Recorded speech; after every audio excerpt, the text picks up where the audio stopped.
إن الحمد لله نحمده ونستعينه ونستغفره ونعوذ بالله من شرور أنفسنا ومن سيئات أعمالنا من يهده الله فلا مضل له ومن يضلل فلا هادي له أشهد أن لا إله إلا الله وحده لا شريك له وأشهد أن محمدا عبده ورسوله أما بعد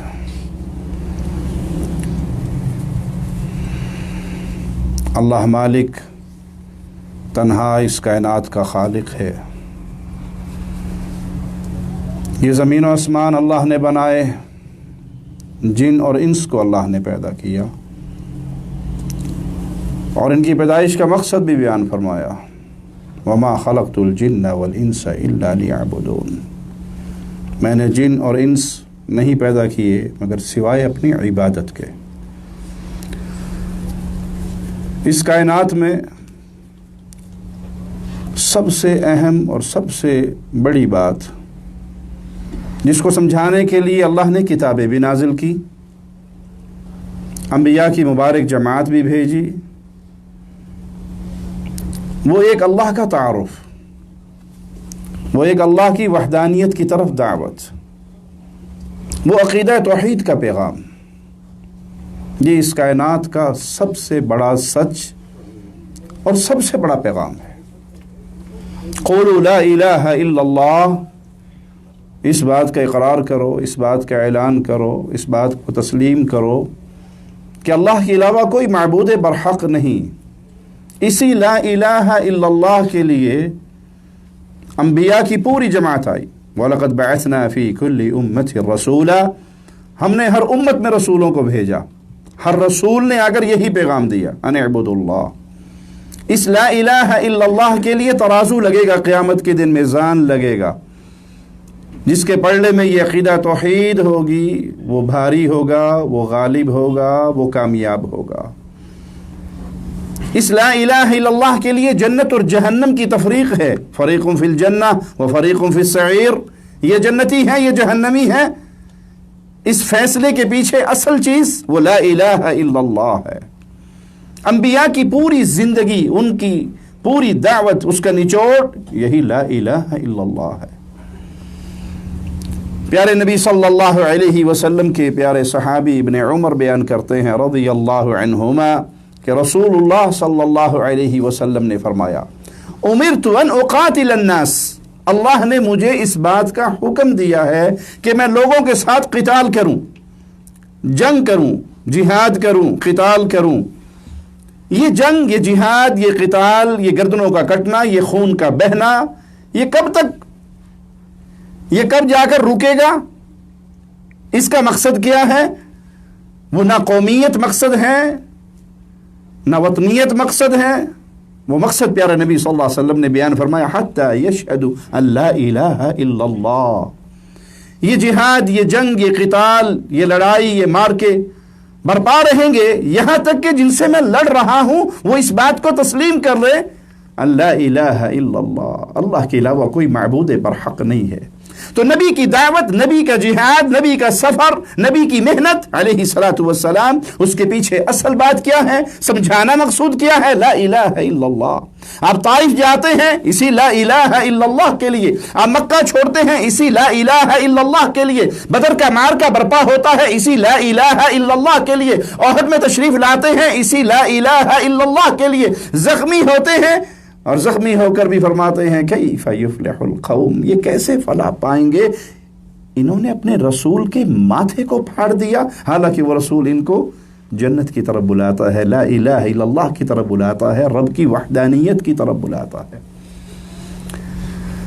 تو وہ جنگ حقیقی اللہ کی محبت کی اور اللہ کی قربت کا ذریعہ بننے والی جنگ ہے، جس کے پیچھے مقصد یہ ہو، یشہدوا ان لا الہ الا اللہ، یہ گواہی دے دیں معبود برحق صرف اللہ ہے، اللہ کے علاوہ پوجے جانے والا کوئی بھی معبود ہو وہ باطل ہے، اس کی پوجا باطل ہے، وہ انبیاء کی شکل میں ہو، اولیاء کی شکل میں ہو، ملائکہ کی شکل میں ہو، جن یا انس کی شکل میں ہو، شجر یا حجر کی شکل میں ہو، جس کی بھی پوجا کی جائے گی وہ پوجا باطل ہے۔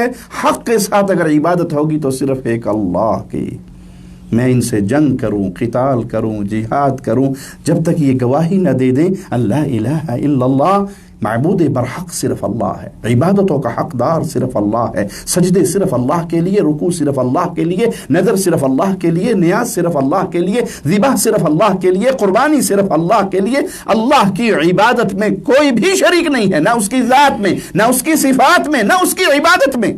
اس توحید کے مبارک عقیدے کو گلے سے لگا لیں، اس توحید کے مبارک عقیدے کو تسلیم کر لیں، اب یہ تلواریں رک جائیں گی، اب یہ قتال کا معاملہ ختم ہو جائے گا۔ لیکن جب تک یہ توحید غالب نہیں آتی، جب تک یہ ایمان کی تحریک غالب نہیں آتی، تب تک آواز کے ذریعے، قلم کے ذریعے، مال کے ذریعے جتنی بھی محنتیں ہوں، اگر اس دعوت توحید کو پھیلانے میں رکاوٹ انسانوں کی گردنیں آ جائیں تو ان کو کاٹنے کا نام قتال ہے، ان کو کاٹنے کا نام جہاد ہے۔ یہ جہاد کا مقصد بھی دعوت توحید کو پھیلانا ہے۔ اگر دعوت توحید مقصد نہ ہو تو وہ لڑائی پھر جہاد نہیں ہوا کرتی۔ حتیٰ یشہدوا ان لا الہ الا اللہ، یہاں تک کہ یہ گواہی دے دیں ایک اللہ کے علاوہ کوئی معبود نہیں ہے، وان محمد رسول اللہ صلی اللہ علیہ وسلم۔ اللہ کی وحدانیت کی گواہی جنت میں جانے کی کنجی ضرور ہے، لیکن جب تک یہ گواہی نہ دی جائے کہ محمد الرسول اللہ صلی اللہ علیہ وسلم اللہ کے سچے بندے، اللہ کے سچے رسول ہیں، تب تک جنت کے دروازے کی طرف انسان بڑھ نہیں سکتا۔ توحید کے بعد رسالت کو تسلیم کرنا، پیارے نبی صلی اللہ علیہ وسلم کی رسالت پر ایمان لے کر آنا، اپنی زندگی کو اس کے مطابق ڈھالنا، یہ ایمان کا وہ بنیادی جزو ہے کہ اس کے بعد پھر باقی چیزیں ہیں، نماز ہے، روزہ ہے، حج ہے، صدقہ ہے، جو کچھ بھی معاملات ہیں، ارکان اسلام ہیں، وہ اس کے بعد ہے۔ سب سے پہلی بنیادی چیز ہے لا الہ الا اللہ محمد الرسول اللہ۔ ان دونوں میں سے کسی ایک میں بھی اگر اختلاف کر لیا، عقیدہ توحید میں اختلاف ہو یا رسول اللہ صلی اللہ علیہ وسلم کی رسالت میں اختلاف ہو، تو وہ انسان ایمان کی وادی سے ایسے نکل جاتا ہے جیسے گوندے ہوئے آٹے سے بال کو کھینچ کے باہر نکال دیا جاتا ہے۔ کوئی یہ شخص کہے کہ میں مانتا ہوں اللہ معبود برحق ہے، اللہ کے علاوہ کسی کی پوجا نہیں ہوگی، لیکن رسول اللہ صلی اللہ علیہ وسلم کو بھی مانتا ہوں اور آپ کے بعد رسالت کے دروازے کو کھلا رکھتا ہوں، آپ کے بعد بھی رسول آتے رہیں گے، وہ اپنی رسالت کا اعلان کریں یا نہ کریں، قیامت تک رسول موجود رہیں گے، انبیاء موجود رہیں گے اس امت کے اندر، تو یہ شخص ویسے ہی کافر ہے جیسے محمد الرسول اللہ صلی اللہ علیہ وسلم کی رسالت کا انکار کرنے والا کافر ہے۔ کچھ لوگوں نے یہ غلط فہمی پیدا کی کہ نہیں، اللہ کی وحدانیت کو ماننے کے بعد پھر سب جنت کی طرف روانہ ہوں گے۔ رسول اللہ صلی اللہ علیہ وسلم نے بیان فرما دیا تھا کہ کوئی یہودی، کوئی عیسائی میری نبوت کا پیغام سنے، میری رسالت کا آوازہ اس کے کان تک پہنچے اور پھر مجھ پر ایمان نہ لے کر آئے تو اس کا ٹھکانہ جہنم ہے بسبب کفر، کہ وہ کافر ہے، مسلمان نہیں ہے۔ عقیدہ توحید کو تنہا مان کر رسول اللہ صلی اللہ علیہ وسلم کی رسالت پر ایمان نہ لانا یا آپ صلی اللہ علیہ وسلم کے خاتم النبیین ہونے کے عقیدے پر ایمان نہ لانا، یہ بندے کو مسلمان نہیں کرتا۔ اسی لیے قادیانیوں کو کافر کہا جاتا ہے، اسی لیے ہر اس شخص کو کافر کہا جائے گا جو رسول اللہ صلی اللہ علیہ وسلم کے بعد کسی اور کی نبوت، کسی اور کو نبی وہ کسی شکل میں مانے، تسلیم کرتا ہے، تو وہ ایمان کے اس دعوے میں جھوٹا ہے جس دعوے کو انسان جنت میں جانے کے لیے اللہ کی رحمت سے ایک ذریعہ سمجھے گا۔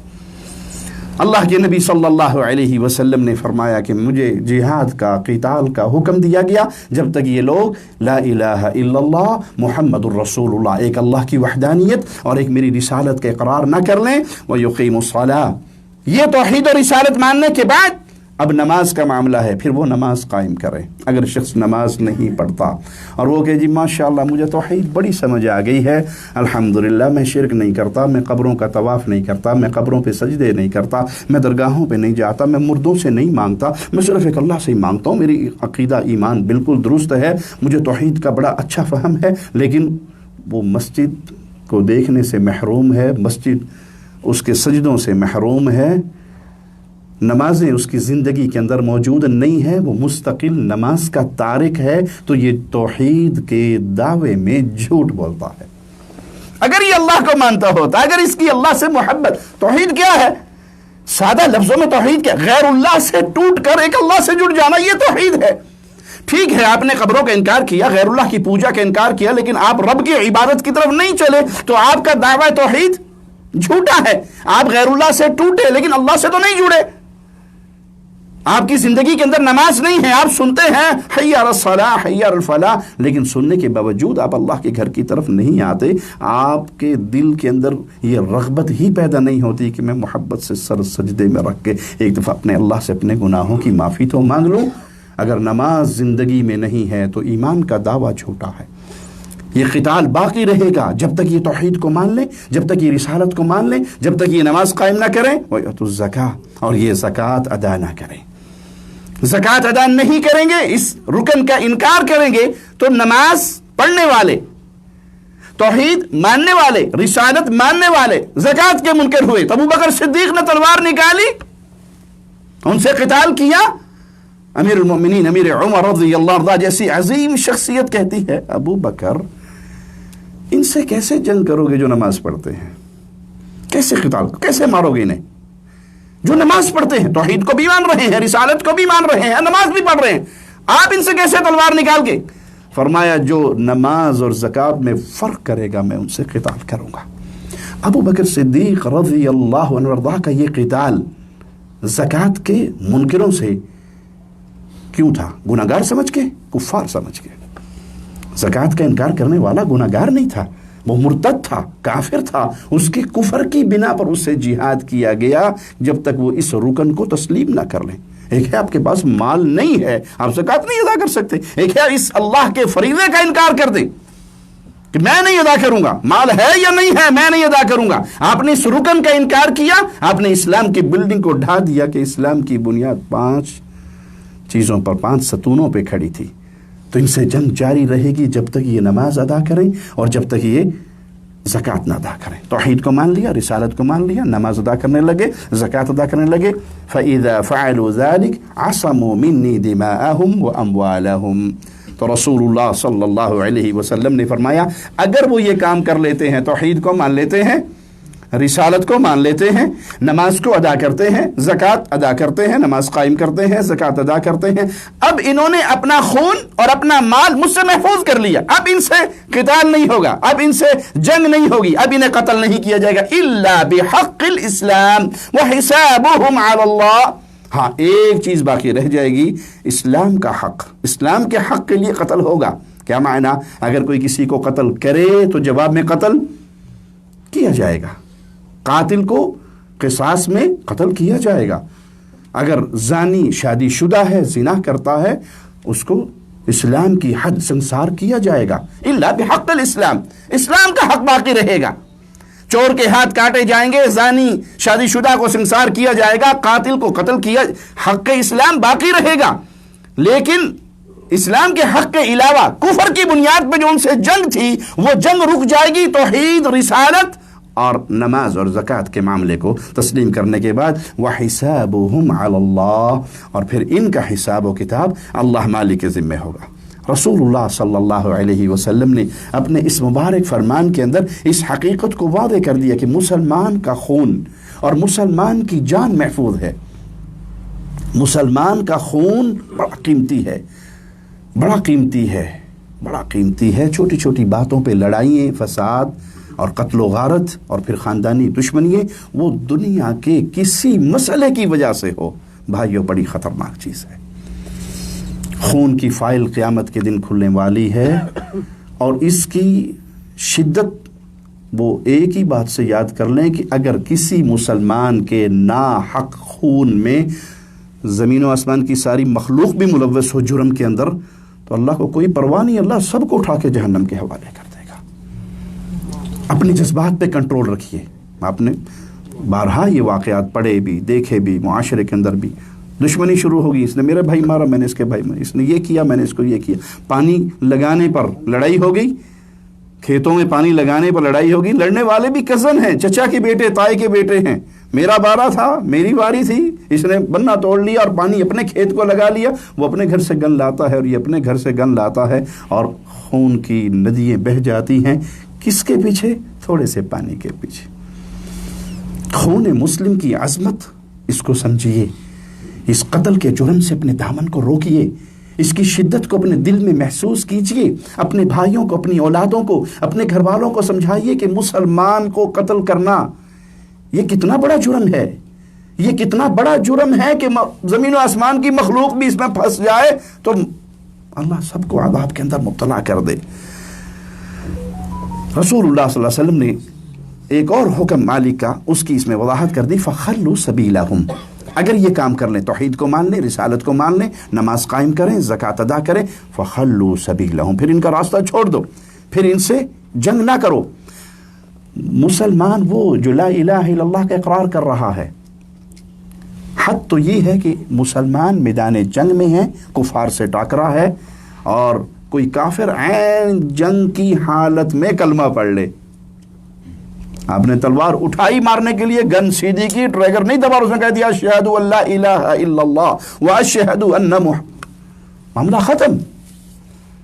اس کے لا الہ الا اللہ محمد رسول اللہ کا اعلان ہوتے ہی آپ کو گن نیچی کرنی پڑے گی، تلوار ہٹانی پڑے گی، بھلے اس سے پہلے کلمہ پڑھنے سے پہلے وہ 10 کو مار چکا ہو، 20 کو مار چکا ہو، جو ہی کلمہ پڑھے گا اس کی زندگی کے پچھلے گناہ معاف ہو جائیں گے۔ عین حالت جنگ میں بھی کلمہ پڑھنے والے کو قتل کرنا جائز نہیں ہے، اور ایسا ہوا رسول اللہ صلی اللہ علیہ وسلم کی زندگی میں ہوا۔ سیدنا اسامہ بن زید ہیں، ایک کافر پر غالب آ جاتے ہیں، اور وہ کافر ان کے سامنے اشہد ان لا الہ الا اللہ واشہد ان محمد رسول اللہ کا اعلان کر دیتا ہے۔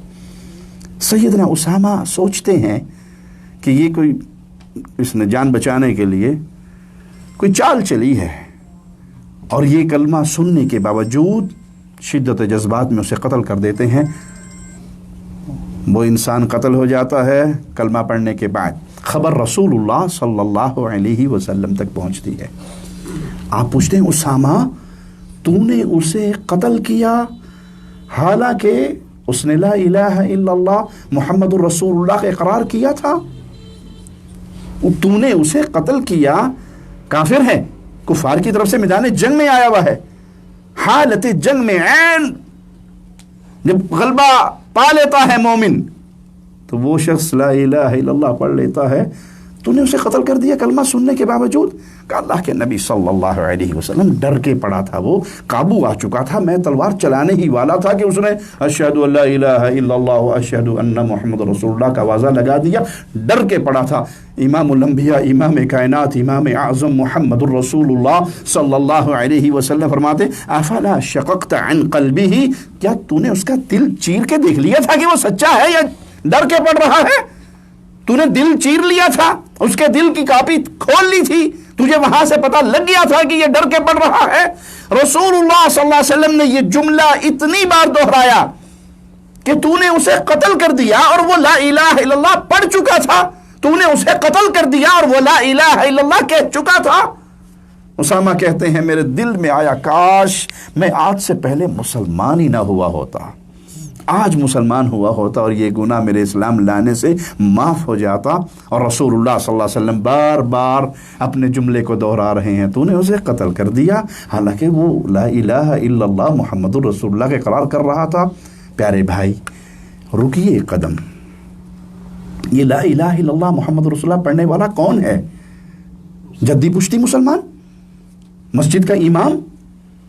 نہیں، یہ تو کافر ہے، میدان جنگ میں ہے۔ حالات بھی یہی اندازہ لگانے کے لیے کافی ہیں کہ میدان جنگ میں جب میں نے تلوار اٹھائی، قابو پا لیا، اب اس نے کہا اشہد لا الہ الا اللہ، تو غالب گمان ہے کہ وہ ڈر گیا، وہ جان بچانے کے لیے ہیلا کر رہا۔ لیکن اسلام ظاہری معاملات کو دیکھنے کا حکم دیتا ہے، دلوں کا معاملہ آپ کے اور میرے ہاتھ میں نہیں ہے۔ دلوں کا معاملہ کس کے پاس ہے؟ وہ اللہ کے پاس ہے۔ ظاہر مجھ پر اور آپ پر فرض ہے کہ ہم اس کے ظاہر کو دیکھیں اور ظاہر کے مطابق حکم لگائیں۔ یہ جو میدان جنگ میں کلمہ پڑھے، اللہ کے نبی بار بار کہیں اسامہ سے تو نے مار دیا اسے، وہ کلمہ پڑھ رہا تھا۔ جب میں اپنی خاندانی دشمنی میں کسی سے انتقام لینے کے لیے قتل کرتا ہوں، کیا وہ کلمہ گو نہیں ہوتا؟ وہ تو میرے خون کا رشتہ دار بھی ہوتا ہے۔ میں چند پیسوں کی وجہ سے کسی سے لڑائی کرتا ہوں اور معاملہ قتل و غارت تک پہنچ جاتا ہے۔ ابھی آپ نے چند دن پہلے ہی دیکھا ہوگا لاہور کے اندر خاندانی دشمنی پہ ایک ہی بچہ بچا تھا تو اس نے اس کو بھی اڑا ڈالا۔ کیوں؟ ہماری خاندانی دشمنی ہے، آپ کی خاندانی دشمنی ہے، اور قیامت کے دن جب یہ فائل کھلے گی تو پھر کیا بنے گا؟ یہ مظلوم جب آئے گا ظالم کا گریبان پکڑے گا اس وقت آپ کو آپ کا خاندان بچانے کے لیے آ جائے گا. یہ جھوٹی انا ہے جو میں نے تراش لی ہے. لوگ کیا کہیں گے؟ تیرے باپ کا قاتل تھا، تو نے بدلہ نہیں لیا. بھائی یہ انتقام لینا، یہ قصاص والا فیصلہ کرنا آپ کے اختیار میں نہیں ہے. شریعت نے آپ کو یہ اختیار نہیں دیا. اس قصاص میں زندگی اللہ نے قرار دی، لیکن یہ اختیار ہے حاکم وقت کا، مسلمان حکمران کا. اس کے ذمہ ہے کہ وہ آپ کا یہ بدلہ لے. آپ کو اختیار نہیں ہے کہ اس نے آپ کے 1 مارے آپ اس کے 2 مار دے، وہ آپ کے 4 مار دے، آپ جا کے 8 مار دیں اور یہ خاندانی جنگ چلتی رہے اور سینکڑوں کا خون ضائع جائے. کون راضی ہوگا؟ اللہ راضی ہوگا؟ شیطان راضی ہوگا. جب حالت جنگ میں کسی کلمہ پڑھنے والے کو قتل کرنا جائز نہیں تو جدی پشتی مسلمان کو دنیا کے چند ٹکڑوں کی وجہ سے قتل کرنا جائز ہوگا؟ اپنے دل کے اندر شیطانی جذبات کو سکون پہنچانے کے لیے کسی کا قتل جائز ہوگا؟ پیارے نبی صلی اللہ علیہ وسلم نے تو دیکھا تھا کسی نے کیڑیوں کا ایک بل جلا دیا تھا، کیڑیوں کا ایک سوراخ بل. آپ نے کہا اللہ کی لعنت ہو، یہ کس نے کیا ہے؟ چھوٹی سی مخلوق، معمولی سی مخلوق، جان تو ہے نا. اس کیڑیوں کی بل کو جلانے والے پر رحمت للعالمین لعنت کر رہے ہیں. اور جب آپ کسی مسلمان کا خون بہائیں گے تو کیا خیال ہے آپ پر رحمتوں کا نزول ہوگا؟ مسلمان کے خون کی بڑی عزت ہے، مسلمان کے خون کی بڑی عظمت ہے. مسلمان کے خون سے اپنے ہاتھوں کو بچائیے، صبر کر لیجئے، جھک جائیے. لوگ آپ کو 100 تانے ماریں، لوگ کیا کہیں گے؟ کہو نہیں، میں نے اللہ کے پاس پیش ہونا ہے.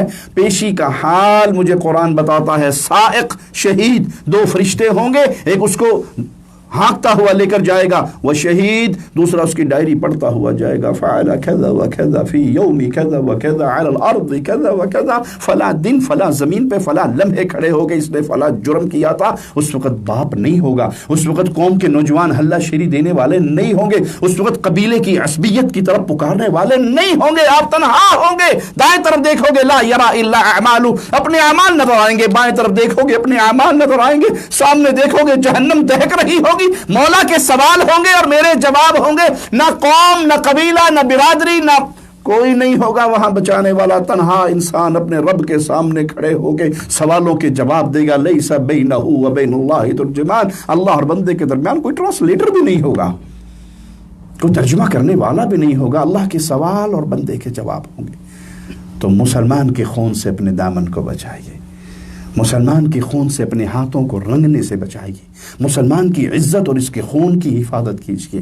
اے اللہ مسلمانوں پہ رحم فرما دے، اے اللہ مسلمانوں پہ رحم فرما دے، اے اللہ ہمارے فلسطین کے بھائیوں پہ رحم فرما دے. اے اللہ جو یہود ہمارے مسلمان بھائیوں پہ ظلم و ستم کے پہاڑ توڑ رہے ہیں، اے اللہ تو قہار ہے، اے اللہ تو جبار ہے، اے اللہ تو انتقام لینے والا ہے. ان ظالموں سے انتقام لے جو ہمارے مظلوم مسلمان بہنوں، بھائیوں، بچوں، بوڑھوں کے خون سے اس دھرتی کو سرخ کر رہے ہیں. اے اللہ تیرے آگے ہی سوالی ہیں، تیرے آگے ہی جھولیے پھیلاتے ہیں.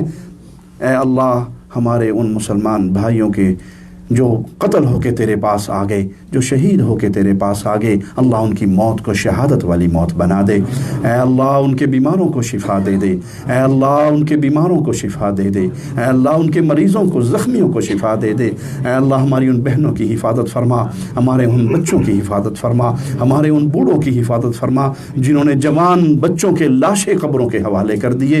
اے اللہ ان پھولوں کی حفاظت فرما جن کے سروں سے ماں باپ کا سایہ اٹھ گیا. تو پیارے بھائی اس جرم سے اپنے دامن کو ہمیشہ بچائیے کہ مسلمان کا خون اتنا شدید ہے کہ حالت جنگ میں بھی کوئی کلمہ پڑھ لے تو آپ اس پر بھی تلوار نہیں چلا سکتے. ہاں جو اللہ نے شرعی حدود رکھی ہے، کسی کو قتل کرو گے تو جواب میں قتل کیے جاؤ گے. جواب میں قتل کرنا آپ کا اختیار نہیں ہے، حاکم وقت کا اختیار ہے. ہاں اگر مظلوم معاف کر دیتا ہے یا دیت لے لیتا ہے یا اللہ کے لیے معاف کر دیتا ہے وہ ایک الگ معاملہ ہے.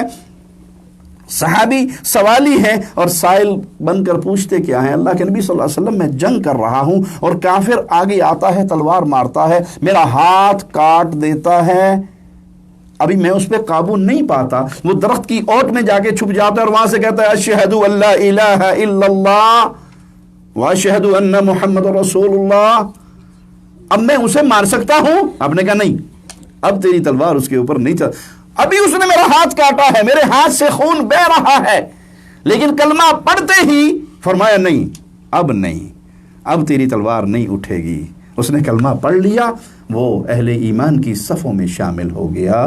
اور اگر تو جذبات میں آ کے اسے قتل کر دیتا ہے تو وہ جس جگہ پر تھا اب تو وہاں پہ کھڑا ہو گیا اور وہ تیری جگہ پہ آ کر کھڑا ہو گیا۔ کیا معنی کہ کافر سے جنگ ہوگی تو اس کو قتل کیا جانا جائز تھا میدان جہاد میں، لیکن جب تو مسلمان کو قتل کر دے گا، اب اللہ کے حق کے ساتھ، اسلام کے حق کے ساتھ تجھے بطور قاتل قصاص میں قتل کیا جائے گا۔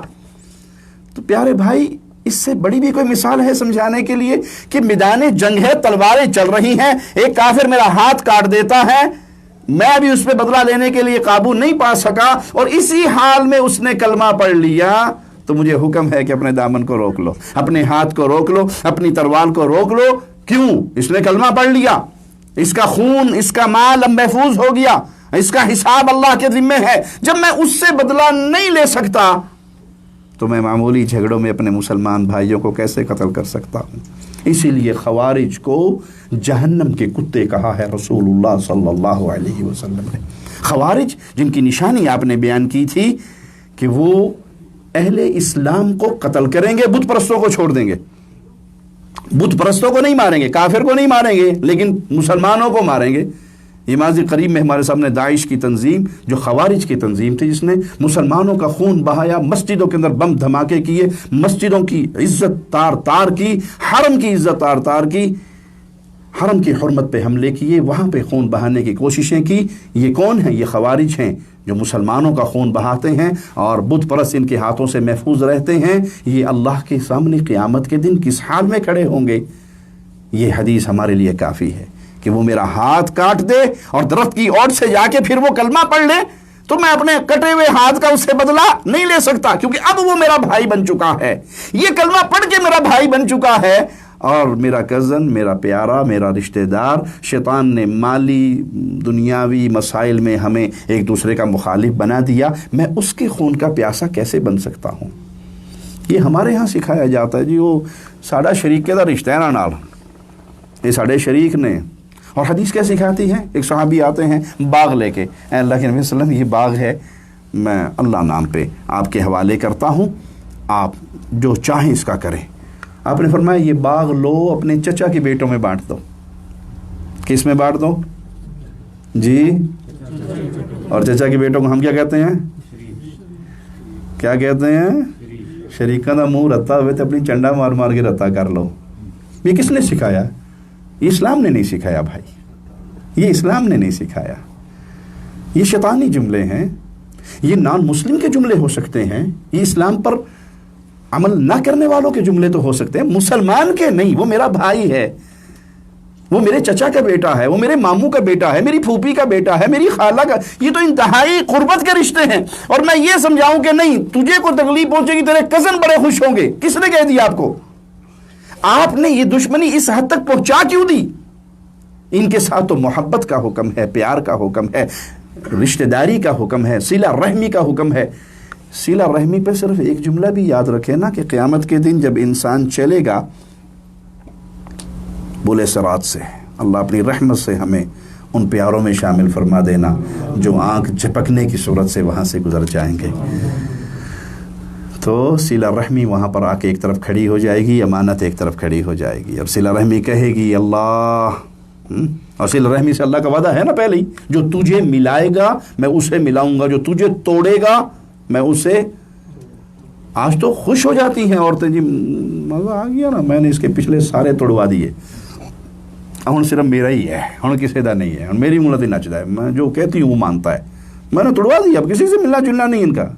ارے بہن، تو نے توڑوا کر کیا جنت کما لی؟ قطع رحمی کروا کے، بھائی کو بہن سے توڑوا کے، بھائی کو بھائی سے توڑوا کر، بھائی کو پھوپھی سے توڑوا کر، بھائی کو ماموں سے توڑوا کر، اب تو یہ ہے کہ بیٹے کو ماں باپ سے توڑوا کر خوش ہو رہی ہو کہ ہم نے توڑوا دیا۔ اب باپ بیٹے کے گھر نہیں آتا، بیٹا باپ کے گھر نہیں جاتا، اپنے اپنے گھر۔ اب یہ خامد صرف میرا خامد ہے، کسی کا بیٹا نہیں، کسی کا بھائی نہیں، کسی کا بھتیجا نہیں، کسی کا بھانجا نہیں، کسی کا ماموں نہیں، کسی کا چچا نہیں، میرا ہی میرا ہے۔ تو کوئی کامیابی نہیں آپ نے سمیٹی، بربادی کا سٹاک اپنے لیے اکٹھا کر لیا ہے کہ جہنم پہ پل لگے گا، صراط لگے گی، اس پہ سے گزرنا ہوگا اور صلہ رحمی وہاں کھڑی ہو جائے گی۔ تو قطع رحمی اتنا بڑا جرم ہے پیارے بھائی، رزق کی برکت ختم ہو جاتی ہے، عمر کی برکت ختم ہو جاتی ہے۔ آپ نے دیکھا اکثر لوگ مولویوں کے پاس آئیں گے، بزرگوں کے پاس، نیک لوگوں کے پاس دعا کروانے کے لیے، جائز ہے، سنت ہے، رسول اللہ صلی اللہ علیہ وسلم کی طرف سے اجازت ہے نیک بندے سے دعا کر۔ کیا مولوی صاحب کوئی دعا کر دیو یا کوئی طبیعت شبیت ہی دے دیو، کوئی رزق میں اضافہ ہو جائے۔